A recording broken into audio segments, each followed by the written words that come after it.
Hola, ¿qué tal? Recientemente en la ciudad de Aguascalientes se realizó la asamblea anual de la Conferencia Mexicana de Acceso a la Información.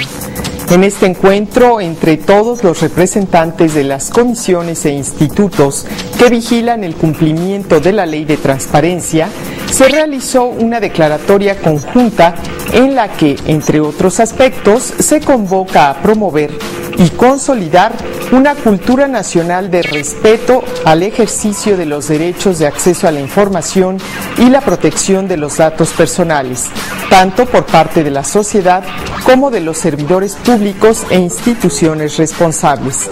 Para entender mejor de qué se trata el uso, obtención y transmisión de la información personal y el estado en que se encuentra actualmente en el país, la directora general de Clasificación y Datos Personales del Instituto Federal de Acceso a la Información Pública ofreció una conferencia que a continuación reproducimos.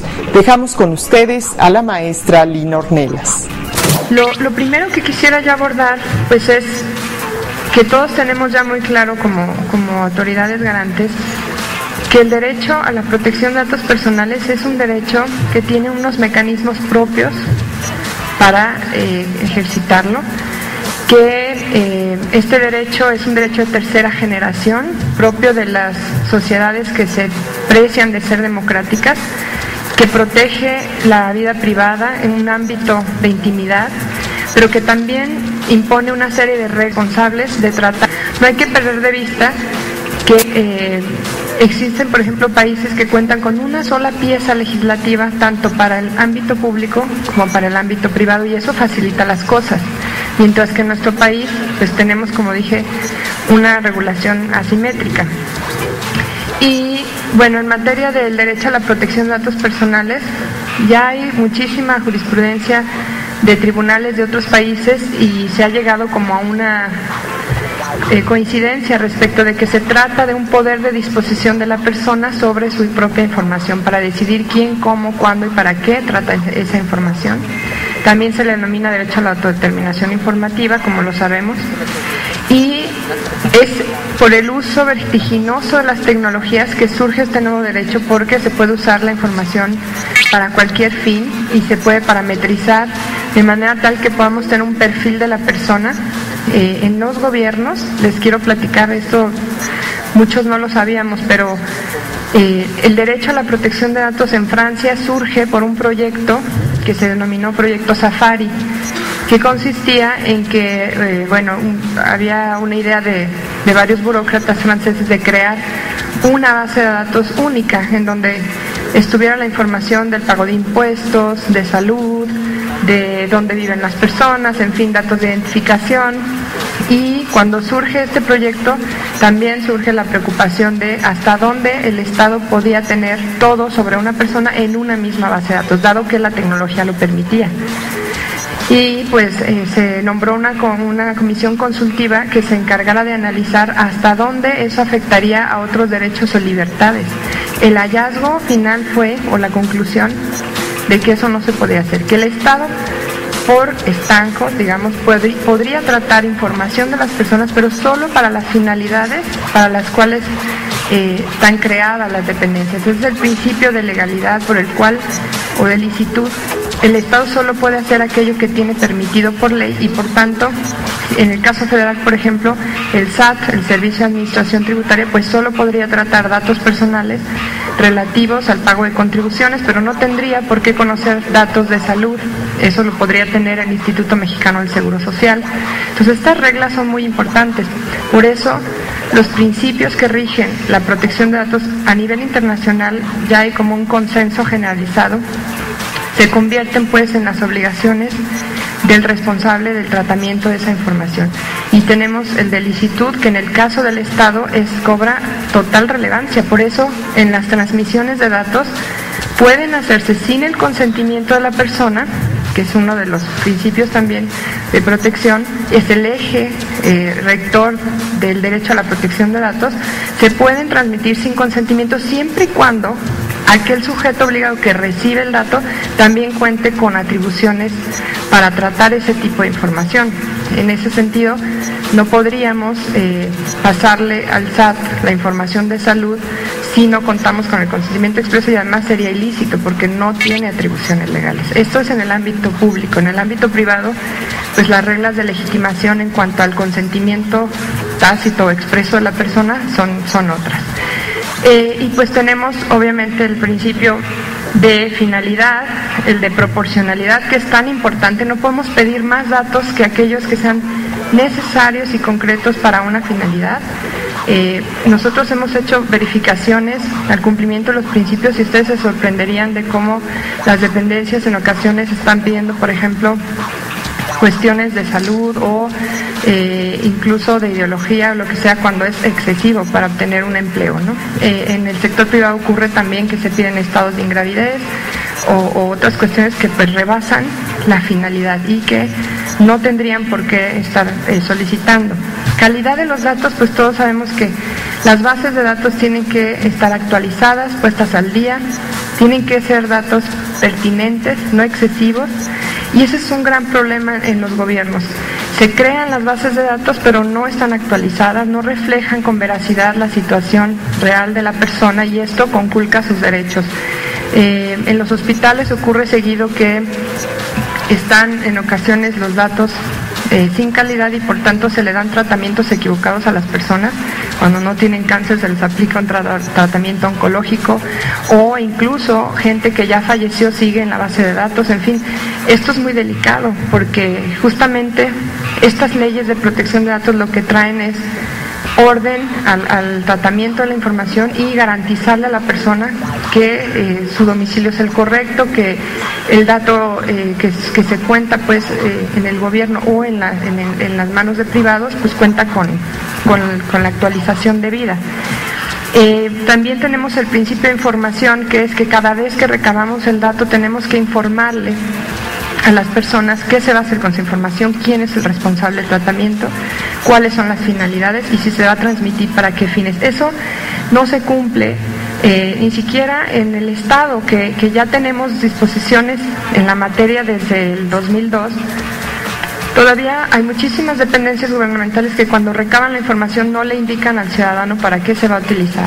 El principio de información puede ser muy flexible. Estas leyendas de información no necesariamente tienen que estar en los formatos porque eso a veces es costoso, pero pueden estar en pósters, pueden estar en grabaciones. Nosotros hemos trabajado muy de cerca con las dependencias a nivel federal. Por ejemplo, en el caso del ISSSTE, en las citas que se hacen médicas, la grabación, cuando se dice usted va a tener una cita con el médico tal para cualquier cuestión de salud, se está dando la leyenda de información diciendo que sus datos serán protegidos, cuál es la finalidad. Entonces la gente está ya teniendo una cultura de protección de datos y también el encargado, porque sabe que además esa grabación no se debe guardar ad infinitum y tendría que usarla solo para esa finalidad y después destruir esa grabación. En fin, todos los principios van concatenados porque para que haya calidad pues también ese dato tendría que eliminarse cuando ya no sea necesario.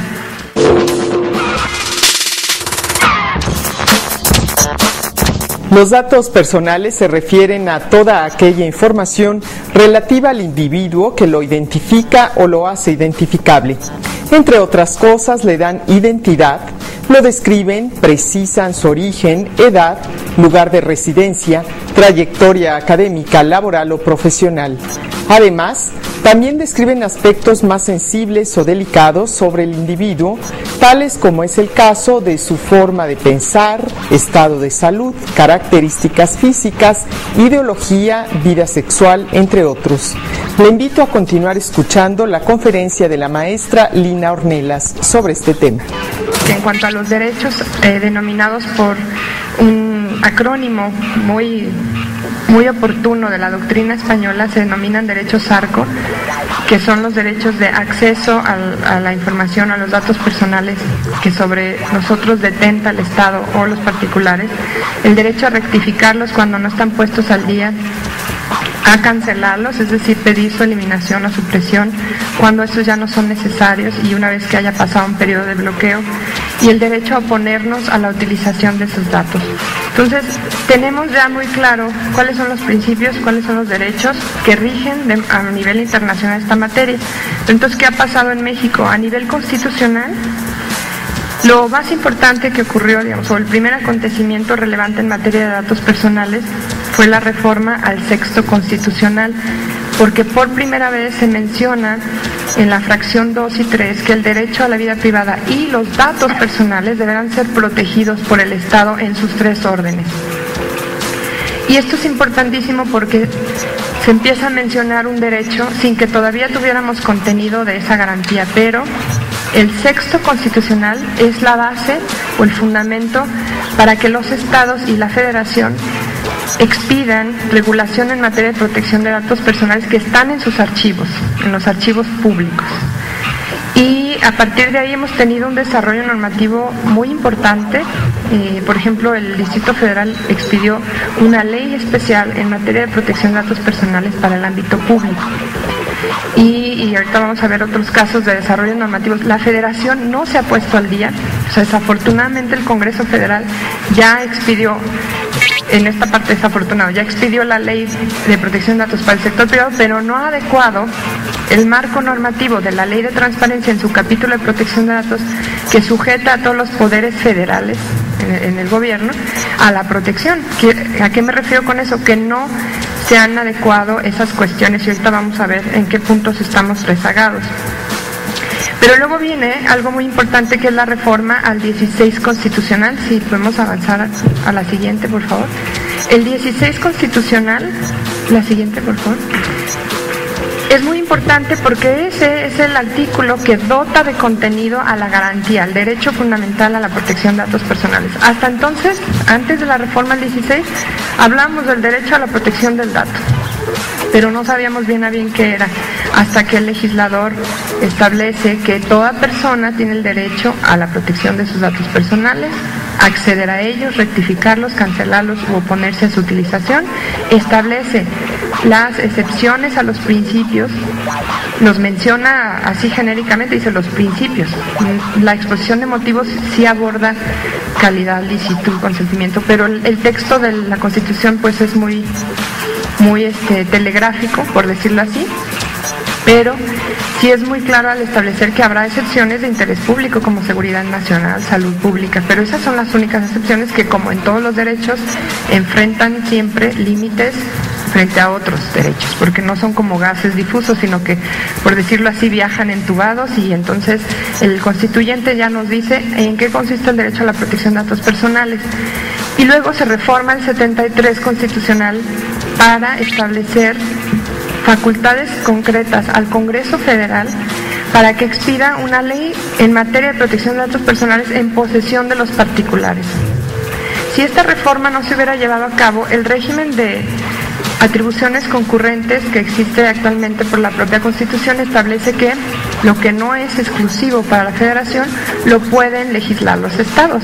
Por eso existe una ley en Colima, por ejemplo, para el sector privado. Y también Tlaxcala, en su propia ley de transparencia, tiene disposiciones que le aplican al sector privado, y eso pues es obviamente era constitucional. En cuanto se expidió ya la ley de protección de datos para el sector privado, con base en el 73, y se publique en el Diario Oficial de la Federación por el Presidente de la República, estas leyes van a quedar abrogadas, lo dice el transitorio del 73. Quiero decir entonces que las disposiciones del Código Civil del Estado de Jalisco, que establecen reglas aplicables a los particulares en materia de protección de datos personales, las de Tlaxcala en su ley de transparencia y las de Colima quedarían abrogadas, porque se sustituyen, por decirlo así, por un marco para todo el país, que es la nueva ley que aprobó el Senado. Ahorita vamos a ver sus particularidades. Y bueno, pues yéndonos muy rápido en la historia de este devenir del derecho, fue la ley de transparencia y las leyes, por ejemplo, de Sinaloa, que fue de las primeras que se expidió, las que también hablaron del derecho a la protección de datos personales por primera vez. ¿Qué es lo que está pasando, pues, a nivel estatal? ¿Qué tenemos a nivel estatal? Pues todo un mosaico. Si avanzamos, por favor. A nivel estatal, tenemos estos tres estados, como dije, que ya regulan tanto al ámbito público como privado, y luego tenemos los casos de Guanajuato, Coahuila, Oaxaca, el Distrito Federal y Morelos, que regulan la posición y la protección de datos en el sector público a través de leyes especiales. Es decir, por ejemplo, en el caso de Guanajuato, que fueron las primeras leyes de protección de datos para el sector público, tienen los principios, los derechos, los procedimientos, la autoridad, el régimen de sanciones o de infracciones a la ley, igual que los otros que están en ese bullet. Y por ejemplo, en el caso de Morelos está dentro de la ley de estadística, entiendo, ¿verdad? También es una ley que abarca otras materias, pero digamos, tienen una regulación especializada.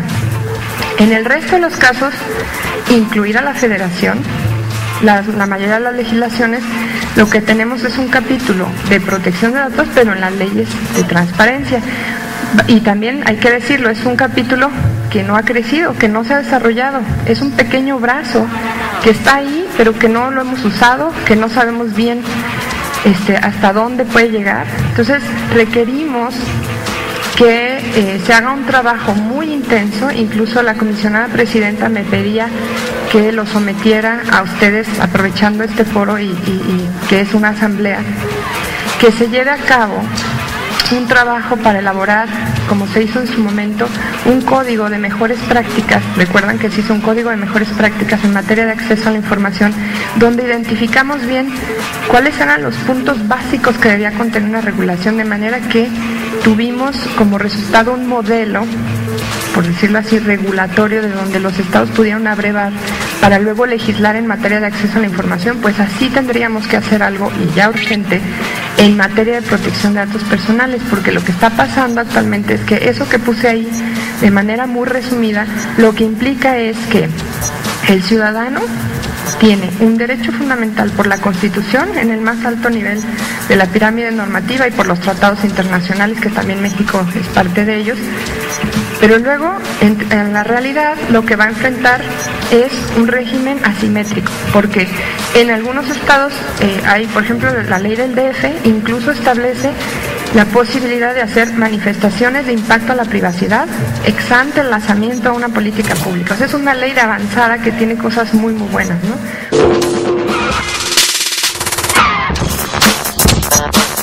Con la aparición y el desarrollo de las tecnologías de la información que permiten la recolección y transmisión de grandes bases de datos e información, la protección de los datos personales ha cobrado mayor relevancia, ya que si bien estas innovaciones ofrecen grandes ventajas en términos de eficiencia y productividad, por otra parte permiten el almacenamiento masivo de información que concierne a los individuos y la formación de perfiles que pueden emplearse inadecuadamente para injerencias arbitrarias o ilegales en la vida privada.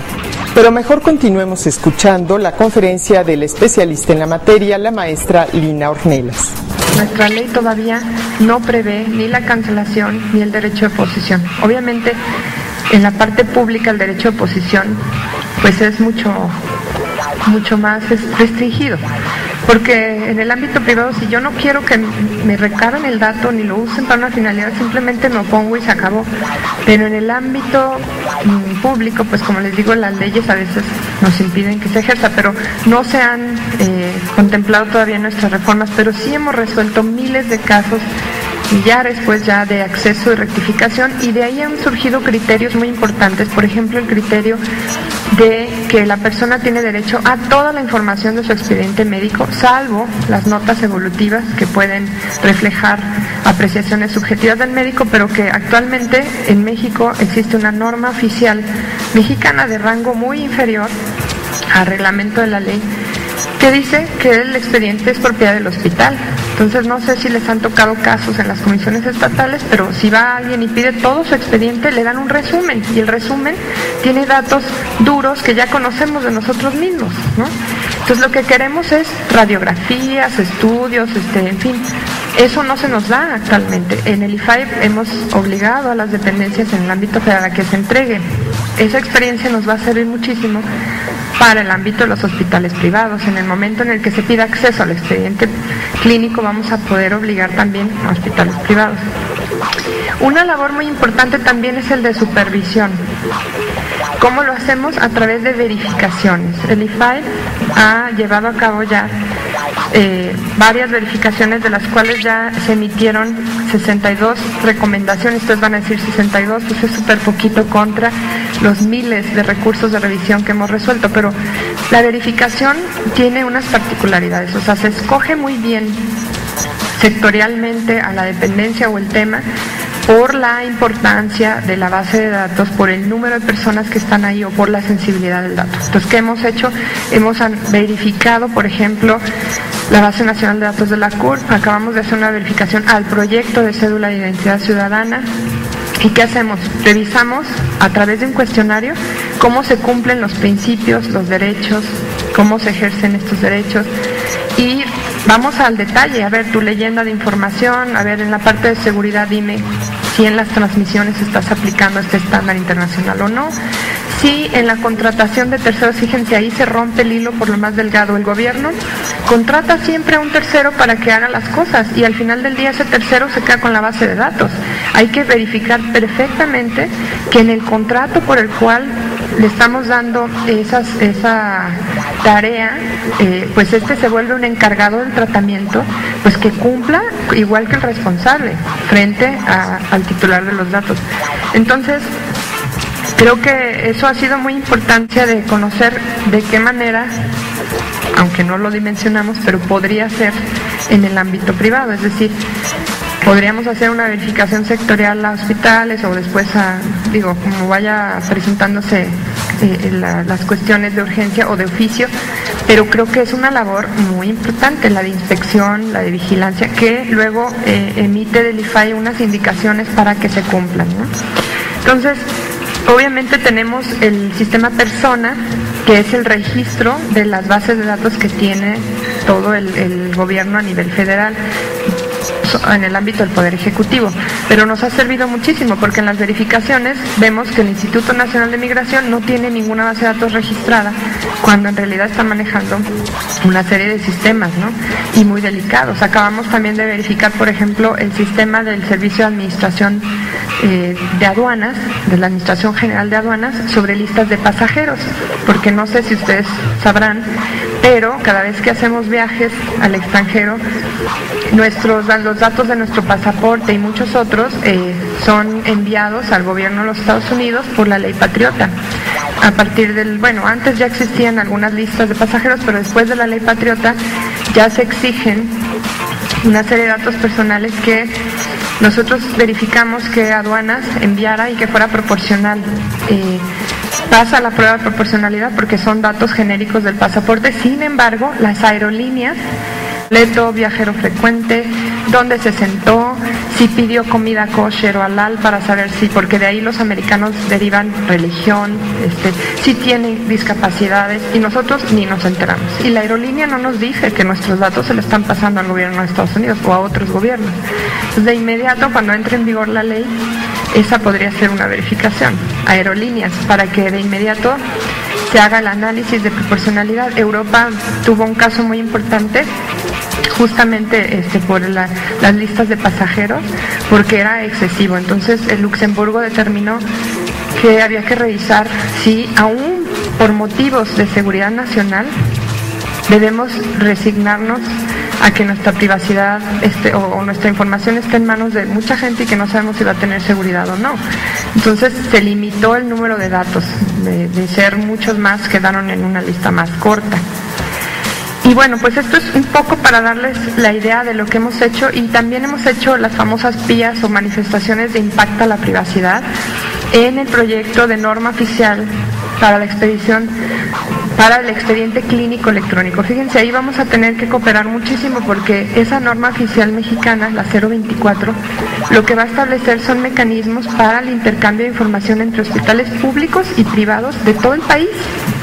Entonces, los hospitales públicos que están bajo la custodia, o más bien bajo su supervisión, va a tener que cumplir con esa NOM en materia de protección de datos. Nosotros en la PIA pudimos detectar claramente, la hizo un consultor externo, pero el IFAI, estos hallazgos, pues nos dimos cuenta que había mucha información que era excesiva y que no se estaban previendo la necesidad de conocer si una enfermera puede tener acceso al expediente psiquiátrico o no, si el de la farmacia puede conocer, en fin, cuestiones de calidad de los datos, y la Secretaría de Salud hizo las adecuaciones a la NOM. Lo más difícil va a ser la implementación, a ver si en la práctica se va a cumplir o no, etcétera.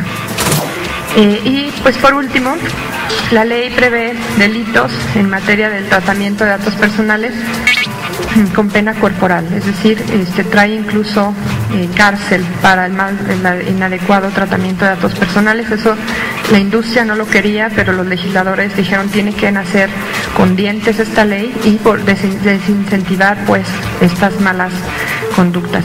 Entonces, ¿cuáles son los retos? Pues son muchísimos, ahí nada más puse 4, pero en realidad son todos los que hemos mencionado aquí.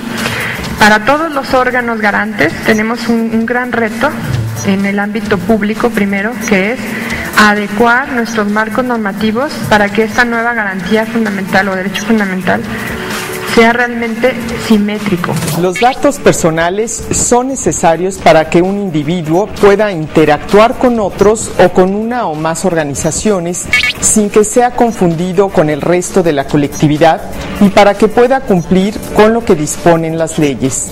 Asimismo, hacen posible la oferta y obtención de bienes y servicios. Sin embargo, el uso extensivo de las tecnologías de la información y las telecomunicaciones ha permitido que en muchas ocasiones los datos personales sean tratados para fines distintos para los que originalmente fueron recabados, rebasando incluso los límites de la esfera de la privacidad de la persona y lesionando en ocasiones otros derechos y libertades. Le invitamos a entrar en comunicación con la Comisión de Acceso a la Información Pública. Recuerde nuestra línea telefónica de atención al público 777-11. Nos vemos la próxima semana.